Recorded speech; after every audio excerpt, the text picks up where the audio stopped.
Thanks for staying with the broadcast. Let's now cross the border and head to Sudan, where a recent report by Yale School of Public Health's Humanitarian Research Lab says the paramilitary group Rapid Support Forces has been carrying out a systemic campaign to erase evidence of mass killings in the city of Fasher. According to the report, the process that has been ongoing for weeks now involved burning bodies of the victims, most of whom are suspected to be unarmed civilians. Others are said to be ending up in mass graves.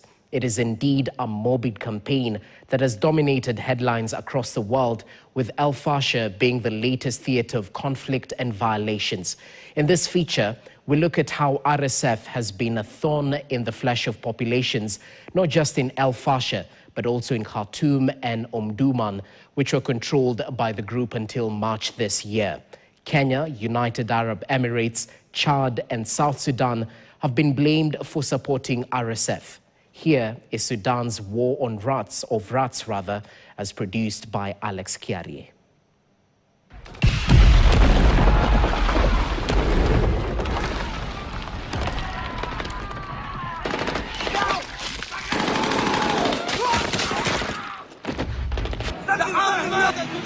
Jubilation in Fasher, scenes reminiscent of any conquest. A victory for the Rapid Support Forces coming amid a deadly war in Sudan. A war that has seen thousands killed, with the blame lying squarely on the rebel forces. Days after the fall of Fasher, depressing reports started emerging from the besieged city of massacres and starvation, with local non-Arab communities targeted. As the capital of the North Darfur state in the larger Darfur region, Fasher is not new to conflict. In the war that lasted for 16 years from 2003, at least 300,000 people died and millions displaced. The then leader, Omar al-Bashir, was charged by the International Criminal Court for the massacres that were sponsored by his regime. Most of the atrocities blamed on the Janjaweed militia, which was later rebranded as Rapid Support Forces. Hence, for RSF, the return to Fasher, complete with a new wave of violations, is an old script, perfected in time and branded in the blood of the innocent. Currently, no one is allowed in nor out of the city. Whatever happens here remains to be told in future, in the aftermath of what escapees describe as scenes from the apocalypse. A few weeks after losing Khartoum to South Sudan's army under General Abdel Fattah al-Burhan on the 26th of March 2025, the leader of RSF, Mohamed Hamdan Dagalo, also known as Hemeti, visited Kenya. Welcome to your other home. Thank you.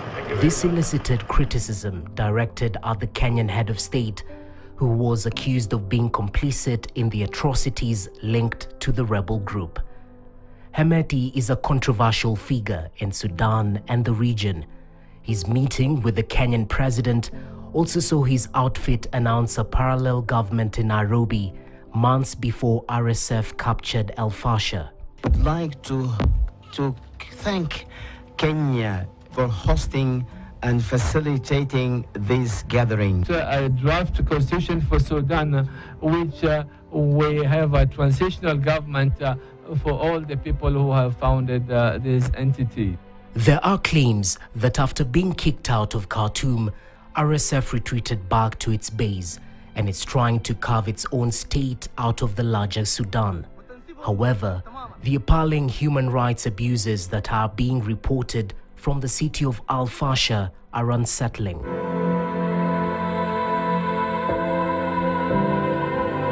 I think it's clear that atrocity crimes are being committed as we speak. The fact that you have a siege is already in and of itself an atrocity crime. I heard many of the witnesses, many of the survivors of this brutal violence in Fasher, and their stories were horrifying. to hear. There is a sense of complete impunity behind these atrocities. Mass executions, sexual violence on a huge scale, torture, and also that many of those seeking to escape, many of those survivors, were then attacked on the road towards Tawila, where I met them. After massive international condemnation of the atrocities, RSF recently announced the arrest of one of its top fighters, Brigadier General Al-Fatah Abdullah Idris, also known as Abu Lulu. He is known for his savagery and was filmed shooting unarmed citizens and later sharing the videos on social media. He also claimed to have lost count of his victims after stacking up a massive 2,000 kills. But while his arrest is largely seen as a move by RSF to save its face, many wonder how many Abu Lulus exist in the rank and file of RSF who have not yet been exposed. Women and girls are being raped, people mutilated and killed with utter impunity. For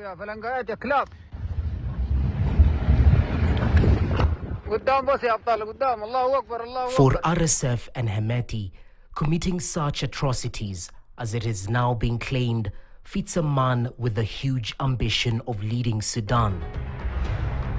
Before being driven out, RSF controlled the larger parts of Sudan's capital Khartoum and its twin city, Omdurman. The group clearly left its morbid footprints.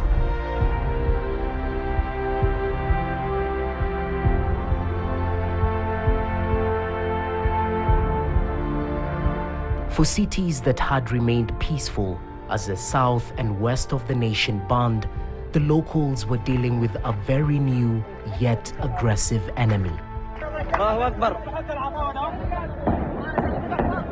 The militia also embarked on mass killings, not even allowing mourning families to bury their kin. The fighters even had the time to bury their victims in mass graves. It is not known how many bodies lie here in the outskirts of the city. The RSF forces attacked this village, killed innocent people. Some bodies were decomposed, were not even buried. Some bodies were buried. They killed innocent men, women, children. They raped the women. Sabrina Market, located in Omdurman city, was bombed on the 1st of February 2025. It was a busy market day, with traders and their customers up and about when the bombs came raining down. At least 50 people were killed, many were badly injured. It is part of the infrastructure destroyed in the raids. As part of ensuring that no information filtered out to the world, the country's TV station was also targeted. Its final fate now inked in its ashes. At the far end of Khartoum, this child is admitted here at the Al Mualem Health City Hospital.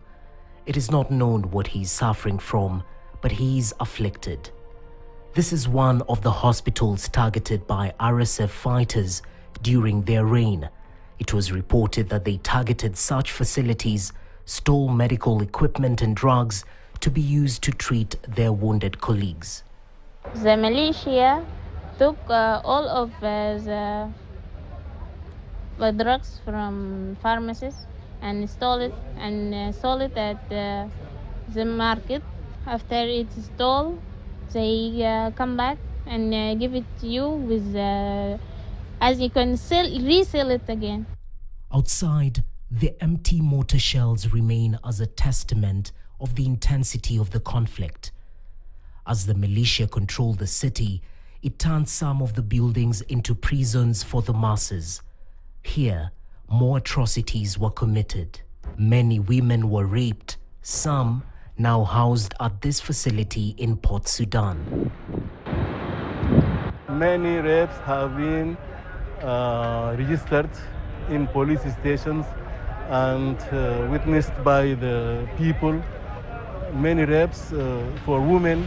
Since the capture of the city in March 2025, the Sudanese army has been rehabilitating it. A major cleanup exercise has been underway. Some open-air markets have since reopened, with traders back to work. Our estimate in IOM that over the next 6 months, we will have 2.1 million returning to the Khartoum capital. And this is based on the numbers we understand that they have left the capital when the war started. So we estimate that 31% of those IDPs in Sudan after the war are actually coming from Khartoum, and that 50% of them almost will be returning back to Khartoum, of course, linked to the security situation and linked to the availability of services on the ground. But the fear of a resurgent RSF still hangs. Perhaps the biggest fear is the number of young people, and even old, who could be hooked to drugs. It is clear that RSF leadership had deliberately opened a manufacturing plant for psychoactive substances to fuel more violence from its largely young fighters. This is a common trend in most jihadist groups, where attacks are fueled by drugs. The conflict is now concentrated in the western sides of Sudan, where the largely indigenous African population heavy under the heel of RSF. The Sudanese government under the military has blamed Kenya, United Arab Emirates, and neighboring Chad and South Sudan for stoking fires of the war. Kenya was particularly singled out for allowing RSF to gather and declare a parallel government on its soil. That was there in Kenya was a meeting of the civil society, meeting of church groups, meeting of Muslim leaders, meeting of women, and they were having a conversation about their country in Sudan. Such meetings have been held in Tripoli, such meetings have been held in Addis. But there are also allegations that you're involved in getting arms to the RSF. The Sudanese army says you're involved with the UAE and you're shipping arms to them. That is absolutely false. In Chad, UAE operates field hospitals in support of Sudanese refugees who have fled the war. However, United Nations and other international bodies and media have accused the Gulf nation of using these facilities to support RSF. The health facility in Amjaras has allegedly been used to facilitate transfer of arms to RSF through the nearby airport. Hemedi has a Chadian ancestry. Similar facilities have been set up in South Sudan's Madhol area in Bahr el Ghazal state. Again, similar accusations have been raised against UAE. On its part, the United Arab Emirates has also denied involvement. With the current state of destruction, only those who never survived these atrocities have seen the end of the war.